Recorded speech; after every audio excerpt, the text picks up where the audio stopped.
에브라임 사람들이 모여 북으로 가서 입다에게 이르되 내가 암몬 자손과 싸우러 건너갈 때에 어찌하여 우리를 불러 너와 함께 가게 하지 아니하였느냐? 우리가 반드시 불러 너와 내 집을 살으리라. 입다가 그들에게 이르되 나와 나의 백성이 암몬 자손과 크게 다툴 때에 내가 너희를 부르되 너희가 나를 그들의 손에서 구원하지 아니한 고로 내가 너희의 구원치 아니하는 것을 보고 내 생명을 돌아보지 아니하고 건너가서 암몬 자손을 쳤더니 여호와께서 그들을 내 손에 붙이셨거늘 너희가 어찌하여 오늘날 내게 올라와서 나로 더불어 싸우고자 하느냐 하고 입다가 길앗 사람을 다 모으고 에브라임과 싸웠더니 길앗 사람들이 에브라임을 쳐서 파하였으니 이는 에브라임의 말이 너희 길앗 사람은 본래 에브라임에서 도망한 자로서 에브라임과 므낫세 중에 있다 하였음이라.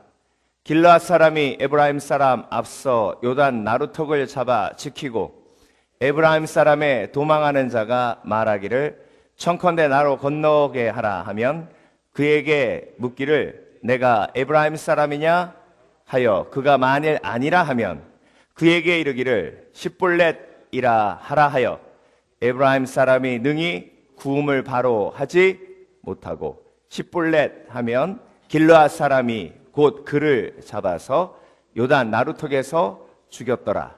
그때에 에브라임 사람의 죽은 자가 42,000명이었더라. 입다가 이스라엘 사사가 된 지 6년이라. 길르앗 사람 입다가 죽음에 길르앗 한 성읍에 장사되었더라. 아멘. 내 눈을 열어주소서. 사사기 함께 묵상하고 있는데요. 오늘 12번째 사사기 12장 말씀을 중심으로 내 눈을 열어 영적인 적을 보게 하소서. 내 눈을 열어 영적인 적을 보게 하소서라는 제목으로 함께 말씀을 묵상해 보겠습니다. 입다가 일어나서 암몬을 물리쳤습니다. 이스라엘에게 승리가 있었죠. 그런데 그 승리의 과정 속에서 입다가 자기의 자존심을 내려놓지 못해서 딸을 잃게 됩니다. 그러고 나서 에브라임 자손이 요단을 건너와서 입다에게 오죠. 그래서 뭐라 그러냐면 너 암몬 치러 가는데 이스라엘의 장자 지파, 우리 에브라임 지파를 왜 안 불렀냐는 거죠. 어디서 많이 들었던 얘기죠. 그렇죠? 기드온이 미디안 물리쳤을 때도 똑같이 그랬습니다. 에브라임이 기드온에 와가지고 너 미디안 치러 갈 때 왜 우리 안 불렀어? 예. 그러니까 기드온이 아주 지혜롭게 얘기했죠. 에브라임의 끝포도가 우리 지파에 처음 나온 포도보다 더 좋은 거 알고 있습니다. 형님들 그렇게 노하지 마시고요. 형님들도 미디안 왕 몇 명 죽였지 않습니까? 그 공이 다 형님들께 있습니다. 이렇게 얘기하니까 에브라임 지파 사람들이 기분이 좋아가지고 그렇지? 그래 너 아주 우리에 대해서 잘 아는구나. 이렇게 하고 이제 갔잖아요. 싸움이 일어나질 않았어요. 기드온은 그렇게 언변이 있는 사람이었죠. 그렇죠? 네, 언변이 있었던 거예요. 사실 기드온은 자기의 대적이 누구인지를 정확하게 알았던 거예요. 지금 에브라임이 와서 정말로 말도 안 되는 소리를 하지만 나의 대적은 에브라임이 아니라 에브라임 뒤에서 역사하는 악한 영이다. 미디안이다라는 걸 알고 있었다는 거죠. 그게 영적 분별력이에요. 그래서 영적 분별력이 있는 사람은 누구하고 싸워야 되는지를 정확하게 아는 사람이고 영적 분별력이 없는 사람은 오늘 본문에 나오는 입다처럼 들이받아요. 에브라임이 와가지고 정말로 말도 안 되는 소리를 하죠. 그렇죠? 입다가 불렀어요, 안 불렀어요? 오늘 이야기를 들어보니까 입다가 불렀어요. 에브라임 불렀어요. 와서 도우라고. 근데 에브라임이 안 왔어요. 근데 전쟁 이기고 나니까 와가지고 내가 장자지파라는 걸 지금 뭐 하는 거예요? 예, 지금 주장하는 거예요. 그러니까 입다가 막 화가 확 올라오는 거죠. 예. 입다 속에 있는 지금 가장 중요한 자존심이 건드려진 거예요. 입다가 암몬 자손을 물리칠 때 길르앗 장로들에게 약속한 게 뭐예요? 내가 대적을 물리치면 최고 높은 자리에 앉혀줄 거를 약속하라 그랬잖아요. 최고 높은 자리에 앉았는데 에브라임이 와서 네가 제일 높은 자리가 아니라 우리가 제일 높은 지파라고 얘기하니까 확 화가 나는 거예요. 예. 그러니까 들이받아버리죠. 그래서 길앗 사람들을 에브라임과 싸우고 만드는데, 야, 에브라임 사람들이 너네 우리 보고 뭐라 그랬는지 아니? 길앗은 에브라임에서 도망쳐가지고 나온 사람들이라 그러면서 에브라임도 아니고 므낫세도 아니라고 하더라. 그러니까 또 자기가 클릭된 것처럼 자존심을 클릭하게 하는 거죠. 여러분, 악한 영은요, 우리의 약함을 너무나 잘 알아요. 지금 악한 영이 에브라임을 통해서 누굴 공격하는 거예요? 입다를 공격하는 거예요. 승리했다고 해서 악한 영의 공격이 멈춰지는 게 아니에요. 악한 영의 공격은 계속돼요. 특히 뭐예요? 큰 승리를 경험한 후에 악한 영의 공격은 더 심해져요. 예수님이 40일 금식한 다음에 예수님의 가장 큰 약점은 뭐예요? 배고픔이에요. 그러니까 사탄이 와서 제일 먼저 예수님을 공격한 게 뭐예요? 돌덩이가 떡덩이 되게 하라 한 거죠. 그러니까 여러분, 영적인 전쟁은 주님 품 안에 안기는 그날까지 멈춰지지 않습니다. 그러면 우리의 영안은 항상 뛰어서 영적인 대적을 볼 수 있는 지혜가 있어야 돼요. 우리의 씨름은 혈과 육에 대한 것이 아니요. 우리들의 씨름은 혈과 육에 대한 것이 아니기 때문에 영적인 것을 보지 않으면 대적을 알 수도 없고 제대로 싸울 수도 없다. 여러분의 영안은 열려 계십니까? 그렇다면 여러분이 대적을 어떤 대적으로 지금 보고 계세요? 사람으로 보고 있으면 이미 영적 눈이 닫힌 거예요. 사람이 나의 적이 아니라니까. 에브라임이 나의 적이 아니에요. 기드온처럼 에브라임 뒤에서 역사하는 교만의 영, 에브라임 뒤에서 역사하는 분쟁의 영을 분별할 수 있어야죠. 그런데 입다는 그걸 분별하지 못하니까 지금 누구하고 싸우는 거예요? 동족하고 싸우는 거예요. 동족하고, 내 가족하고 싸우고 있는 거라고. 여러분, 영적 분별력이 없는 사람이 제일 많이 싸우는 사람이 누군지 아세요? 가족이에요. 가족. 네. 영적 분별력이 없으면 없을수록 가족하고 싸워요. 네. 그러니까 여러분, 오늘 영안의 눈을 온전히 뜨시길 주의 이름으로 축원합니다. 우리들의 씨름은 혈과 육에 관한 것이 아니요, 이 어둠의 세상 주관자들과 정사와 권세를 맨 하늘의 악한 영들에 관함이라. 그러니까 악한 영들과의 싸움이지 혈과 육에 관한 것이 아니라는 것이죠. 예. 그런데 입다는 어리석어서 그걸 보지 못하고 악한 영이 가장 입다의 약한 것으로 공격해 오니까 자존심으로 공격해 왔잖아요. 그러니까 팔을 해가지고 에브라임과 싸우는데 42,000명을 죽여버려요. 예. 에브라임으로 건너가려면 요단을 건너가야 되거든요. 그러니까 입다가 아주 지략이 뛰어난 사람이 복병을 전부 요단강에다가 딱 숨겨놓고 산 사람 한 사람 올 때마다 에브라임 집한지 물어보는 거예요. 나 에브라임 아니야. 그러면 십볼렛 해봐. 십볼렛 해봐. 경상도 사람들이 살 그러잖아요. 똑같은 거예요. 그랬더니 십볼렛 못하고 십볼렛 그러면 너 에브라임이자 확 죽여서 42,000명 죽였어요.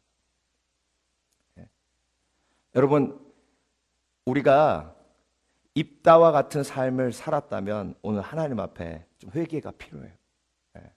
얼마나 내 가족들 두드려 잡았어요. 근데 그 뒤에서 역사하는 악한 영과의 싸움이 나와의 진정한 싸움인데 사람 두드려 잡아가지고 그게 될 일이 아니라고요. 해결될 일이 아니에요. 결국 입다가 바로 42,000명을 죽였더라. 그리고 입다가 사사로 지내다 6년 동안 사사로 지내다가 죽었더라. 그러니까 딸 죽인 것도 입다의 뭐예요? 자존심 때문이에요. 자존심. 딸을 살리자니 이스라엘 백성들이 하나님 앞에 서원한 걸 지키지 않았다고 리더로의 자격이 없다고 할 것 같고, 딸을 살리자니 내가 지금까지 여기까지 어떻게 올라왔는데 리더의 자리를 뺏길 것 같고, 그러니까 결국 리더의 자리를 선택한 거예요. 그러니까 딸도 있고 6년 사사로 있으면서 6년 이스라엘 다스리려고 그 어마어마한 짐을 지고 가면서 어리석게 인생을 사는 입다의 모습을 보면서 우리의 삶을 돌아봐야 될 줄 믿습니다. 그러면 어떻게 영적인 걸 분별해서 어떻게 영적인 것을 분별해서 그 악한 영과 싸울 것인가? 마가복음 9장을 보면요, 예수님께서 귀신 들린 날 때부터 벙어리 된 아이를 고치십니다. 그런데 그 전에 제자들한테 먼저 데리고 왔어요. 그런데 제자들이 기도해도 귀신이 나가지를 않아요. 그러니까 그 아버지가 예수님께 데리고 옵니다. 예수님께서 그 귀신을 쫓아내서 아이를 고쳐요. 그러니까 제자들이 우리는 왜 못 고쳤을까? 왜 우리는 이 영적 전쟁에서 승리하지 못했을까? 그래서 예수님이 따로 이렇게 이제 집으로 들어오시니까 가까이 가가지고 여쭤봅니다. 누군지는 제대로 성경 기록되어 있지 않았지만 제가 보기에는 베드로인 것 같아요. 베드로. 예수님, 아니 왜 우리는 못했어요? 우리는 왜 영적 전쟁에서 승리하지 못했습니까? 그랬더니 예수께서 뭐라 그러시냐면 이런 유는 기도 외에는 나가지가 못한다. 그러니까 영적 전쟁은 뭘로 하는 거예요? 기도로 하는 거예요. 기도로. 기도로. 그러니까 물론 전신갑주를 취할 때 영적 전쟁에서 제일 중요한 게 무기잖아요. 무기. 무기. 의의 흉배도 필요하고 믿음의 방패도 중요하지만 구원의 투구도 필요하지만 무기가 제일 중요한 거예요. 무기 들고 싸우는 거예요. 기도할 때 무기를 들어야 돼요.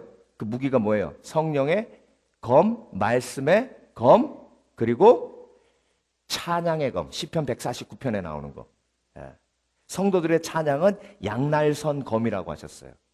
그러니까 우리가 기도하면서 찬양하면서 그리고 말씀을 붙들고 악한 영과 대적해서 싸우는 거예요. 그러니까 눈 감고 싸우는 사람은 눈 뜨고 싸울 일이 없어요.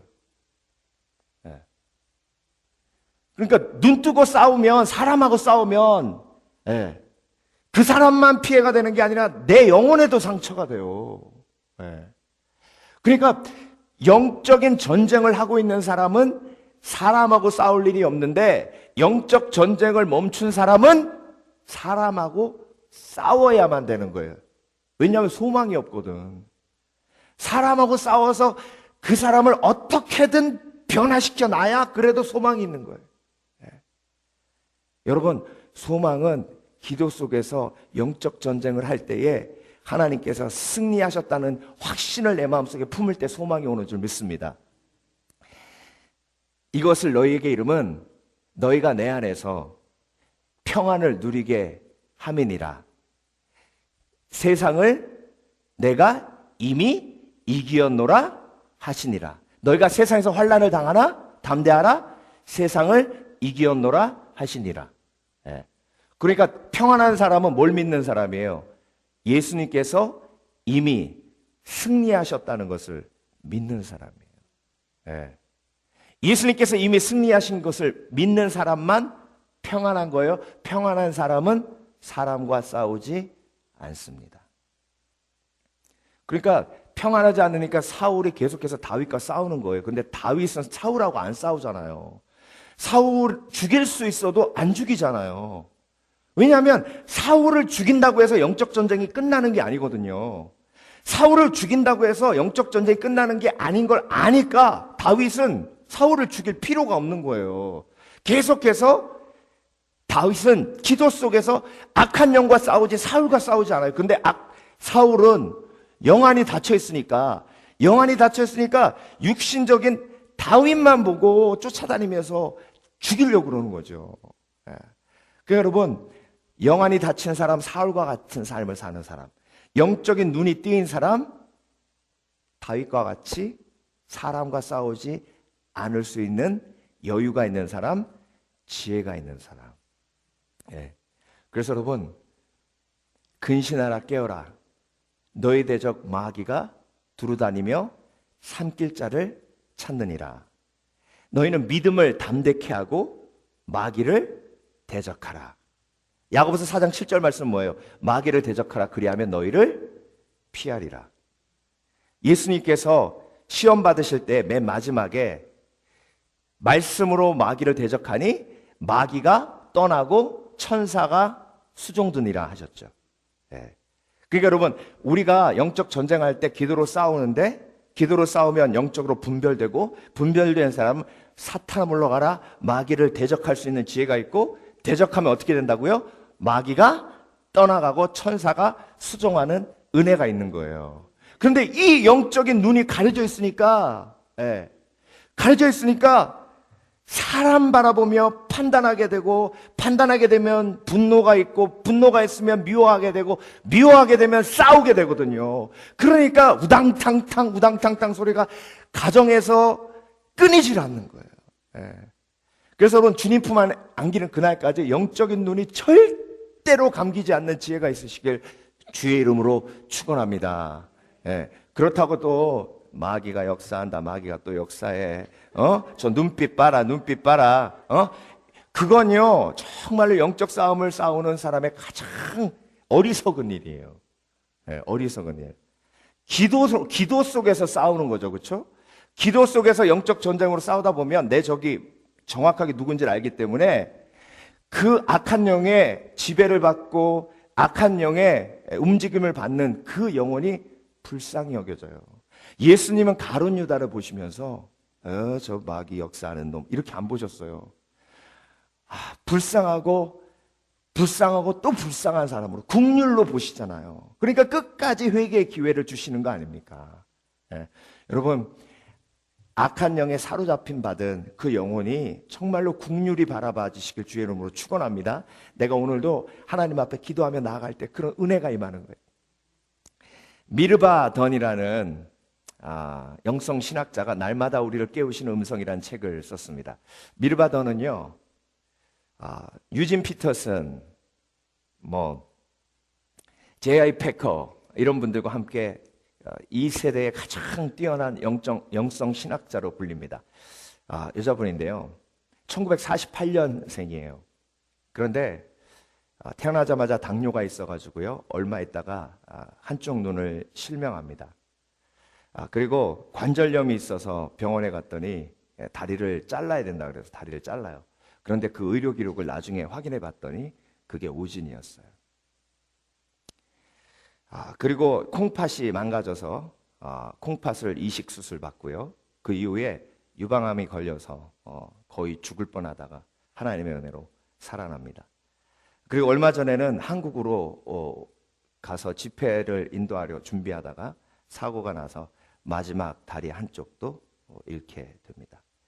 하나님을 진심으로 섬기고 평생 주님을 섬겼던 그 여종이 인생을 통해서 제가 잠깐 말씀을 드렸는데 얼마나 많은 고난 속에 있었는지, 아픔 속에 있었는지 여러분들 가늠해 보실 수가 있습니다.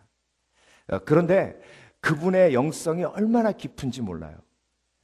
이게 그분의 사진인데요, 저 환한 미소를 여러분 보십니까? 두 다리를 완전히 잃었어요. 그것도 의사의 오진 때문에, 그리고 생각지 못한 사고 때문에. 그런데 미르바던이 절대 잊지 않는 게 있어요. 그게 뭐냐면 내가 영적 전쟁 속에 있다는 거죠. 내가 욥이라는 거예요. 여러분, 욥기 1장에 뭐가 나오죠? 사단이 등장합니다. 그러니까 욥기의 처음부터 끝까지의 과정은 뭐예요? 인생의 영적 전쟁이라는 거예요. 1장을 보지 못하면 이해가 되지 않는다는 거예요. 사단의 역사를 보지 못하면 이해가 되지 않는다는 거예요. 사단의 역사를 볼 수 있어야 하나님의 선하심을 제대로 알 수 있는 거예요. 여러분, 우리 인생 속에서 욥기서에 나타나는 일들이 저와 여러분의 삶 속에서 그렇게 다 나타나는 건 아니지만 환난과 고통이 있어요.